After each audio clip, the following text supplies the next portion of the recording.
El 15 de noviembre de 1945, la poeta chilena Gabriela Mistral recibió la noticia de que se había ganado el Premio Nobel de Literatura. En su discurso en diciembre de ese mismo año, cuando fue a recoger el premio en Suecia, frente al rey Gustavo y la Academia Sueca, dijo: "El futuro de los niños es siempre hoy, mañana será tarde". Gabriela Mistral siempre pensó en los niños, en la educación como un medio para acceder a mejores oportunidades y para ampliar sus horizontes. Frente a la Academia Sueca, ella se presentó no solo como poeta. Mistral era una maestra, era la maestra de América Latina. Culturizando presenta Pónganse a leer con Pedro Julio. Hola gente, esto es Pónganse a leer con Pedro Julio, un espacio de divulgación de la lectura en el que nos reunimos cada semana para hacer juntos apología de ese vicio maravilloso que nos une, nos consume, nos arrasa todo lo que andamos por aquí, la lectura. Y como ya habrán deducido, porque ustedes son una gente muy inteligente, el episodio de hoy va a estar dedicado a una de mis ídolas, la gigante Gabriela Mistral. Una maestra rural que gracias a su talento se convirtió en 1945 en la primera mujer latinoamericana en ganarse un premio Nobel de literatura y en la segunda persona hispanoamericana en ganarse un Nobel, así, a secas. Un Nobel en cualquiera de las áreas. Vamos a empezar rapidín con la vida de Gabriela Mistral porque es una vida muy sabrosa, es una obra como muy rica. Y luego nos regodeamos aquí echando cuentos y nos va a agarrar el sereno. Entonces, Gabriela Mistral nació el 7 de abril de 1889. Y cuando ella nació, sus padres la llamaron Lucila de María del Perpetuo Socorro Godoy Alcayaga. Ella nació en un pueblito cerca de Vicuña, en la actual región de Coquimbo, en Chile. Que si nos ponemos, tú sabes, quisquilloso, eso está en la provincia de Elqui. Y por cierto, me empecé con los datos curiosos. Su mamá, que se llamaba Petronila Alcayaga, tuvo a Gabriela a los 44 años, que eso era como una edad muy avanzada para tener hijos en aquella época. Ahora no tanto, porque bendito sea Dios, la ciencia ha permitido que la edad reproductiva se dilate, pero en aquella época era como tú sabes, como medio complejo tener un muchacho a los 40 y pico.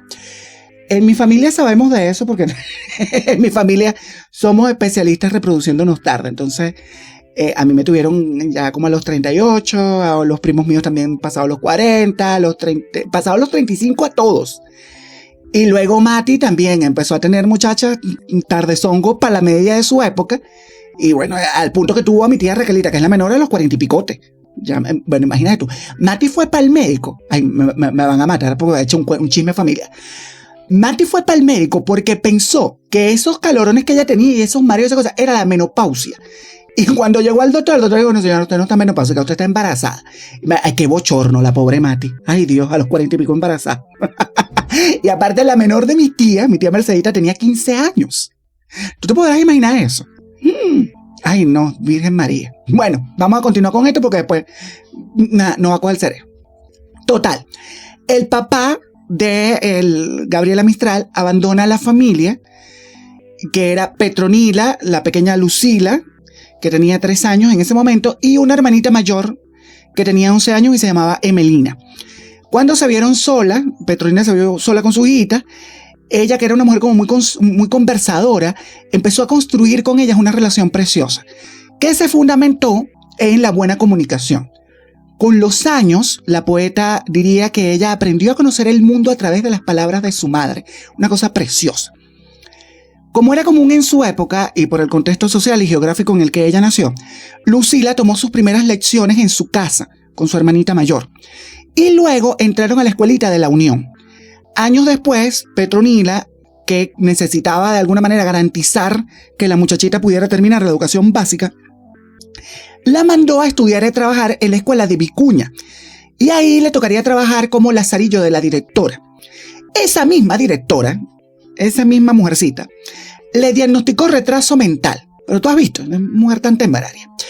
Y aprovechando la posición de poder que ella tenía sobre la niña, la humillaba constantemente delante de los otros, del otro niño. Entonces Gabrielita, Lucilita, en aquel momento, se fue aislando y esto le llevó a autoformarse ella. Bueno, eso es una redundancia, autoformarse. Porque ella desde pequeñita desarrolló el hábito de la lectura y se fue acercando gracias a esto a obras que fueron como determinantes para sus intereses futuros.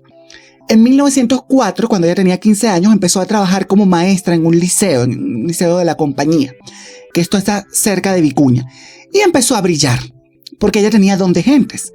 Tenía don de gentes con los estudiantes, era muy popular con sus alumnos, y ella, bueno, había de alguna manera pues absorbido esto de su mamá y era muy buena para comunicarse con los muchachos. Era una maestra afable, amigable, respetuosa, y ya desde aquella época pues empieza como a mostrar su carácter pedagógico. En este mismo año colaboró con el periódico El Coquimbo de La Serena, que es la ciudad capital de la región en donde ella vivía. Y en ese periódico publica unos poemas que se llaman Ensoñaciones, otro que se llama Carta Íntima y uno que se llama Junto al Mar. Pero esos poemas no los firma con su nombre, sino que ella utilizaba seudónimos como Alguien, Soledad, y el otro seudónimo que usaba era Alma. Según los críticos, los títulos de sus poemas y sus seudónimos expresan un carácter solitario, introvertido y muy romántico. En 1906 ella pasa a trabajar en la escuelita de La Cantera, y ahí es donde conoce a Romeo Ureta, que era un joven trabajador de ferrocarriles. Según sus biógrafos, este sería como uno de sus grandes amores, y ella le dedicó algunos poemas. Pero en 1909 Romeo se quitó la vida, se suicidó, y este hecho la marcaría. Es una cosa terrible esto, que se le muera a uno el amor de la vida, una cosa horrorosa. El asunto es que Lucila no se dejó arrasar por ese dolor, sino que como una forma de exorcizar esa pena, ella se puso a escribir, y escribió mucho. Y en 1908 aparece una antología de literatura que se publica en Coquimbo, se llama Antología de Literatura Coquimbana, de Carlos Soto Ayala. Y ahí están algunos textos de ella.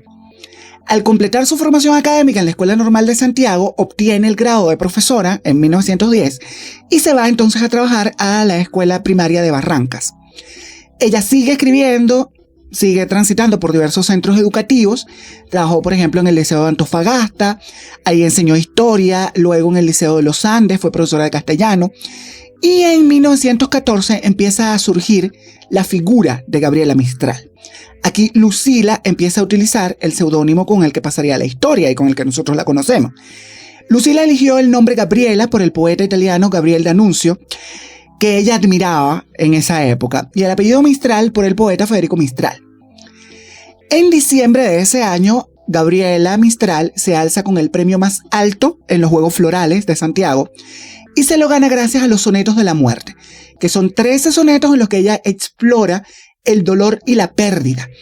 La muerte no es un tema nuevo para ella, porque según los expertos, los poemas que escribió entre 1904 y 1909 tienen como hilo conductor en sus tramas a la muerte. La muerte es un elemento imprescindible en su obra. La muerte de sus seres más cercanos, no solo de Romeo, que había muerto quitándose la vida, también la muerte de su padre en 1915, el padre ese que se había ido, y en 1929 la muerte de su madre, de Petronila. En su obra Tala, de 1938, de la que vamos a hablar en un ratito, la poeta le dedica la primera sección que se llama Muerte de mi madre, que es de una ternura estremecedora. Mistral aparece en los libros de lectura de Manuel Guzmán Maturana con 55 poemas. Ya te podrás imaginar tú qué cosa tan bella. Gabriela Mistral conoce y traba amistad con una pareja fundamental. Esa pareja está formada por Pedro Aguirre Cerda y por su esposa Juana Rosa Aguirre. Aguirre Cerda sería nombrado ministro de Educación por el presidente Juan Luis Sanfuentes. Y entre sus medidas, para impulsar la instrucción pública en Chile, nombra a su vez a Gabriela Mistral como profesora de castellano y directora del Liceo de Punta Arenas en 1918. Gabriela Mistral no era precisamente una mujer extrovertida, todo lo contrario, ella tenía como un carácter muy evasivo, era una mujer muy reservada. Era una mujer como muy misteriosa, y esto lo lleva como una impronta en su obra.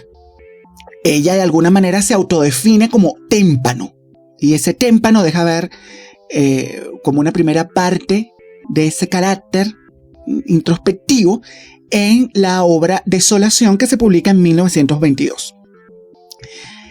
Desolación está dedicada a sus amigos Juan Aguirre y Pedro Aguirre Cerda, que por cierto Pedro Aguirre Cerda años después sería presidente de Chile. Y aquí en Desolación Mistral hace un ejercicio de interioridad precioso. Ella empieza a pasear en cada una de las secciones de la obra por el dolor, que es un elemento indispensable en su obra, la vida, la naturaleza, lo infantil, lo escolar. Desolación supone para ella alcanzar un lugar en el Olimpo poético de Chile de su época. Desde aquí, ella sigue cultivando su propio estilo. Expresa en su obra sus ideas en torno al romanticismo, a la religión, que para ella era como un elemento muy fundamental también. El tema de la religión era un elemento que abordó mucho y además era, digamos que era una mujer religiosa. Al punto de, bueno, cuando ella está muy enferma, mandan a llamar al sacerdote para que le dé la extrema unción en la clínica donde estaba en Nueva York. Y esto también le va a ayudar a ella a ir como plasmando nuevas realidades. Unas realidades que ella, si ya existían esas realidades, pues ella las transforma. Y las que no existen, ella las imagina, las crea. Es una capacidad gigante la que tiene ella. Los felices años 20 traen para Gabriela un nuevo reto. José Vasconcelos. Ojo, que a mí Vasconcelos en esta época me parecía un tipo sumamente atractivo y fascinante. Bueno, a mí no solamente, a la pobre Antonieta Rivas Mercados también. Si no saben ese cuento de José Vasconcelos con Antonieta Rivas Mercados, me pueden escribir, yo se lo he hecho, lo buscan por ahí y de seguro que aparece. En fin, aquí no estamos para hablar de las tropelías amorosas de José Vasconcelos. Vasconcelos estaba al frente del Ministerio de Educación de México y en el marco de la reforma educativa mexicana invitó a Gabriela Mistral a participar en la organización y la formación de bibliotecas populares. Entonces su nombre ya era conocido a nivel internacional y su obra poética y sus propuestas para mejorar la calidad educativa eran un referente en todas partes. Por cierto, que en esta época, en la época mexicana de Mistral, ella publica un texto que a mí me parece importantísimo y que debería ser leído por todas las personas, mira, las mujeres y los hombres que sienten vocación de la enseñanza o por la enseñanza en sus venas y quieren dedicarse al aula. La obra se llama Lecturas para mujeres destinadas a la enseñanza del lenguaje, que lo publica la editorial del Ministerio de Educación de México. Ese libro yo lo leí en digital, qué espanto, porque aquí en Venezuela no se consigue. Es de esos libros que están como en mi lista de libros que yo leí, pero no tengo y quiero tener en físico. esa maravilla. Aquí, en este texto, ella hace como una colección, recoge una colección dedicada a las niñas y a las mujeres que estudiaban en ese momento, pero que no tenían acceso al mismo material académico que los varones.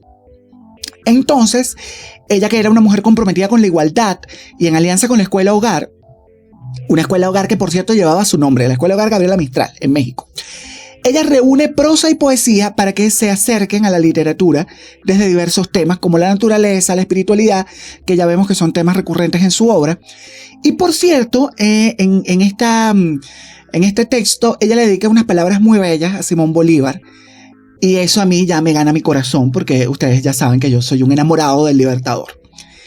También ella sigue publicando poesía. La editorial Cervantes de Barcelona, en España, publica una antología que titula Las mejores poesías. Y en 1923 ella regresa a Chile. Y es entonces cuando la Universidad de Chile le confiere el título de profesora de castellano. Al año siguiente, ella inicia un viaje por el mundo. Empieza en Europa, luego se va a los Estados Unidos, llega a Brasil, Uruguay, Argentina. En esa época también logra su jubilación como maestra y se publica en España su obra Ternura, un pequeño volumen de versos dedicados a los niños. Ella visitó los Estados Unidos y otros países de Europa y al año siguiente pues ya estaba de vuelta en América Latina y recorrió nuevamente pues Uruguay, Brasil, Argentina. Y regresa a Chile, donde ya obtiene su pensión. Mistral, que ahora estaba jubilada, empieza una carrera diplomática en 1926. Es nombrada delegada de Chile para participar en el Instituto de Cooperación Intelectual de la Liga de las Naciones, en Ginebra. Y también la nombran secretaria de una de las secciones americanas y participa en el Congreso de Educadores de Locarno. Participa también en el Congreso de la Federación Internacional Universitaria de Madrid como delegada de Chile y Ecuador. Y luego es designada para representar a su país en el Consejo Administrativo del Instituto Cinematográfico Educativo. En el 32, Mistral fue designada cónsul particular de libre elección en Génova, en Italia. Pero Mistral se declara antifascista. Y recordemos que en aquel momento el sátrapa de Mussolini era el que gobernaba en Italia. Entonces ella abandona el cargo, pero al año siguiente lo retoma, ya no en Génova, sino en Madrid y luego en Lisboa. Gabriela Mistral no podía ser una simple observadora del régimen fascista, que con su ideología totalitaria y su antidemocracia y su cosa horrenda, pues avasallaba a los pueblos. Ella se dedica en aquellos años a una ardua labor en la promoción cultural y el gobierno chileno decide nombrarla cónsul de elección con carácter vitalicio. Pero durante estos años Gabriela no realizó su labor diplomática únicamente. Ella no paró de escribir y lo hacía para diversos diarios latinoamericanos, por ejemplo el Universal de Caracas, el periódico que fundaron mis paisanos sucrenses Andrés Matas y Andrés Viga.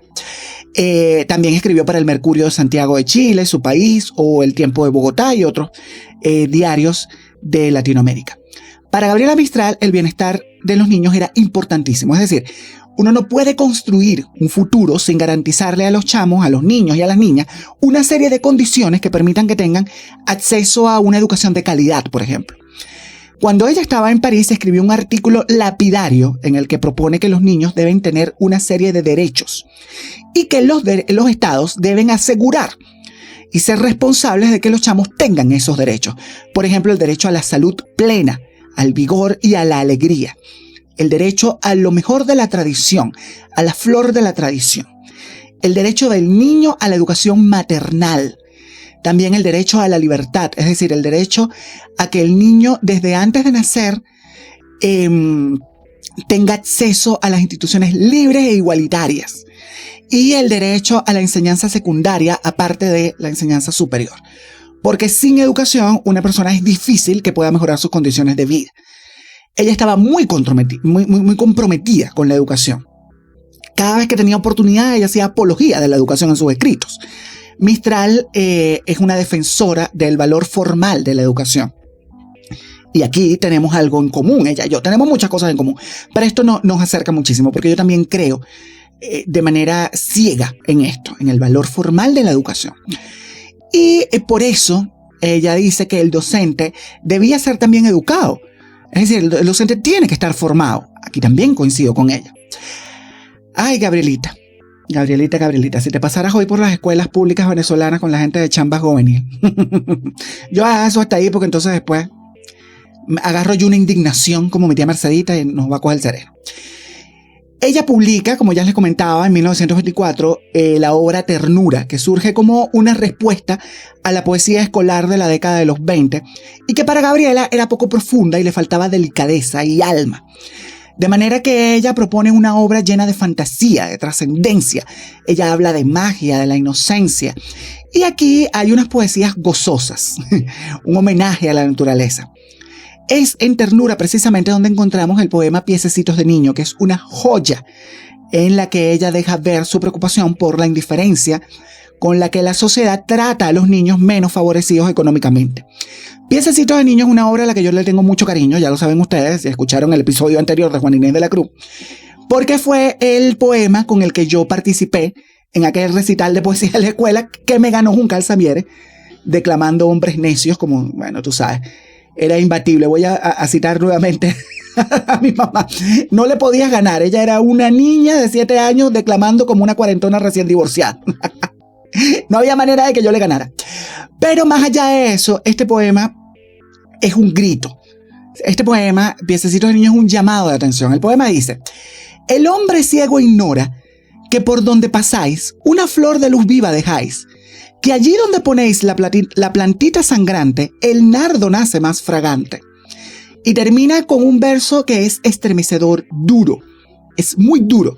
Este poema cierra diciendo: piececitos de niño, 2 ollitas sufrientes, ¿cómo pasan sin veros las gentes? Si usted lee esto y no siente nada, a usted no le corre sangre por las venas. Es imposible leer este poema, que parecería así como un poema muy infantil, cargado de ternura, sin sentir un estremecimiento en el corazón. Esta es la realidad, gente. O sea, esta es la realidad de aquel entonces y es la realidad ahora. Es la realidad que golpea a la infancia en el mundo, no solamente en Latinoamérica. Basta ver las noticias acerca de los horrores que tienen que pasar los niños en los campos de refugiados, por ejemplo.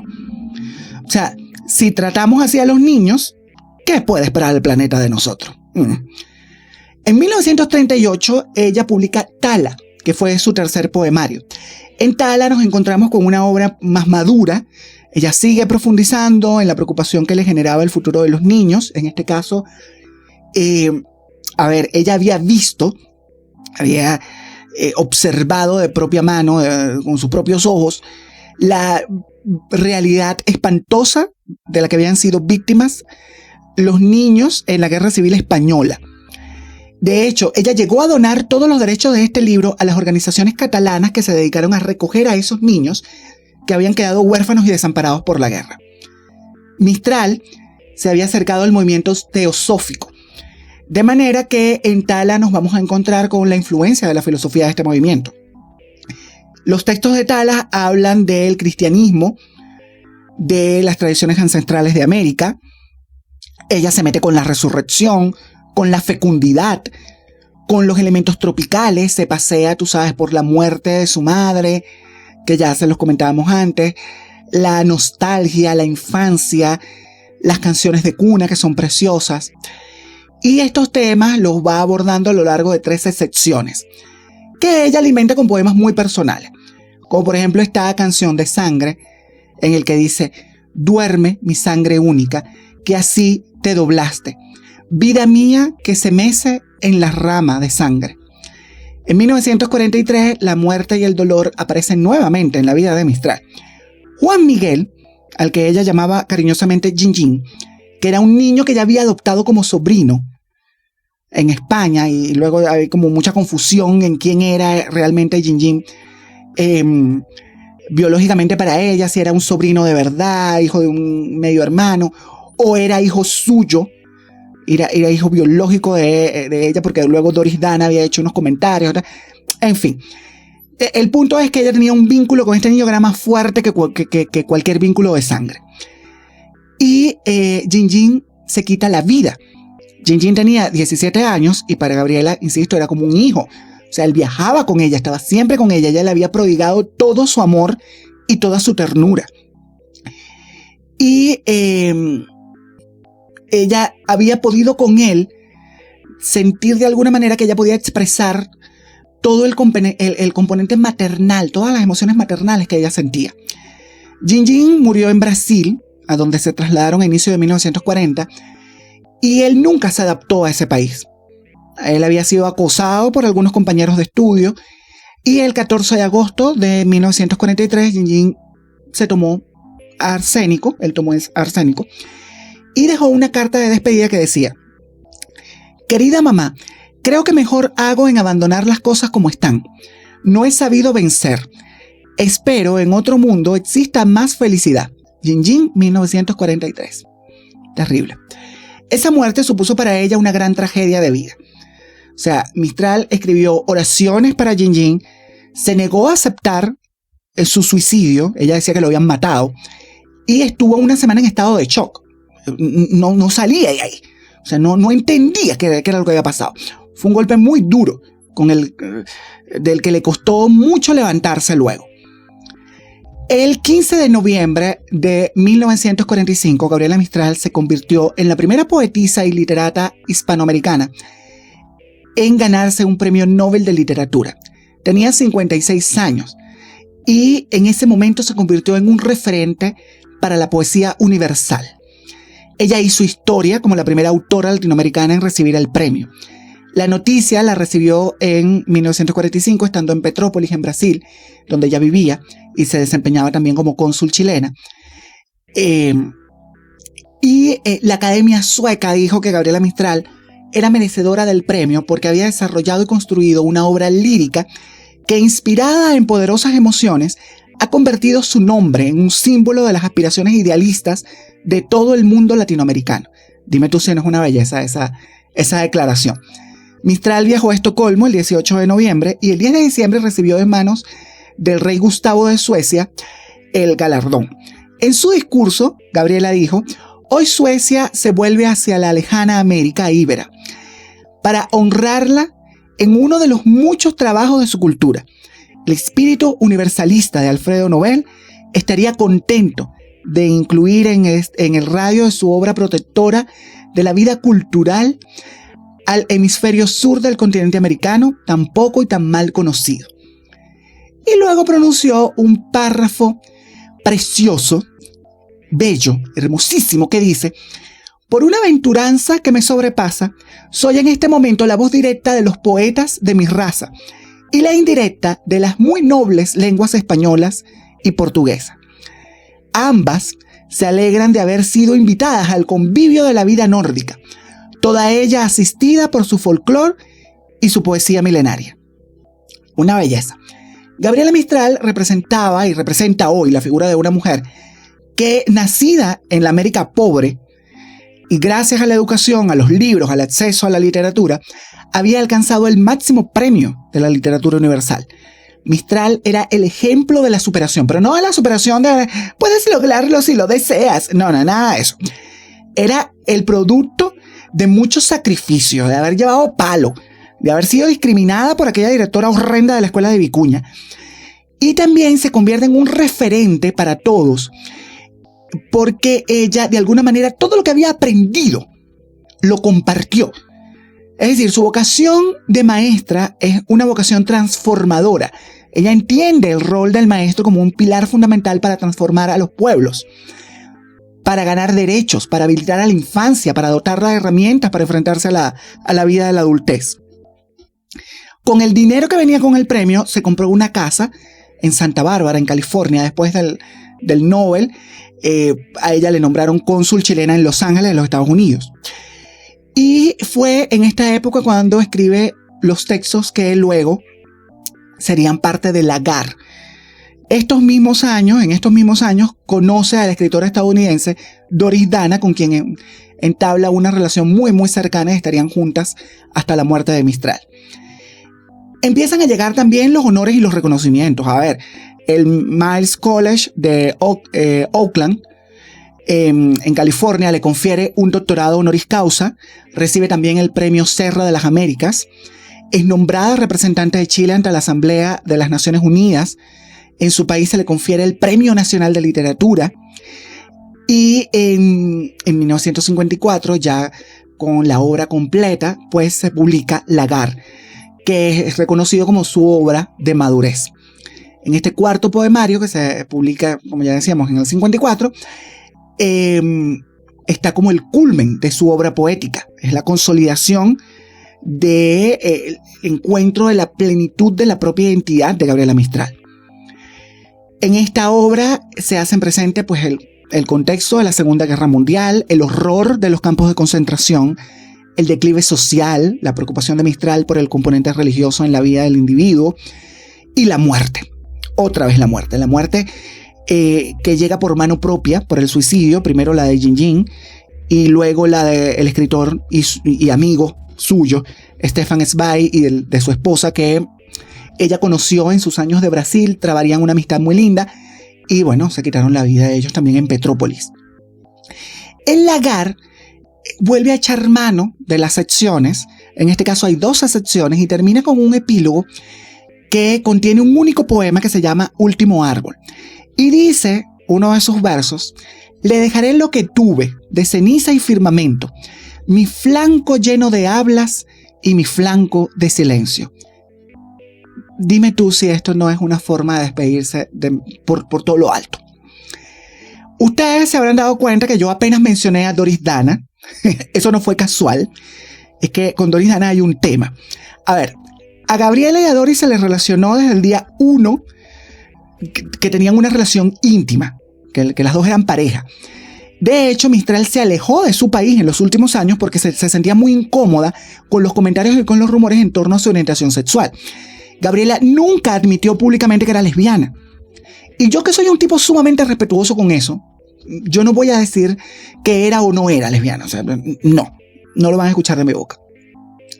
Yo creo que eso es un proceso de aceptación y creo también que el proceso de aceptación de la orientación sexual es muy personal y que cada quien vive a su tiempo y a su ritmo, hermano. O sea, puede que sea muy rápido, puede que sea muy lento.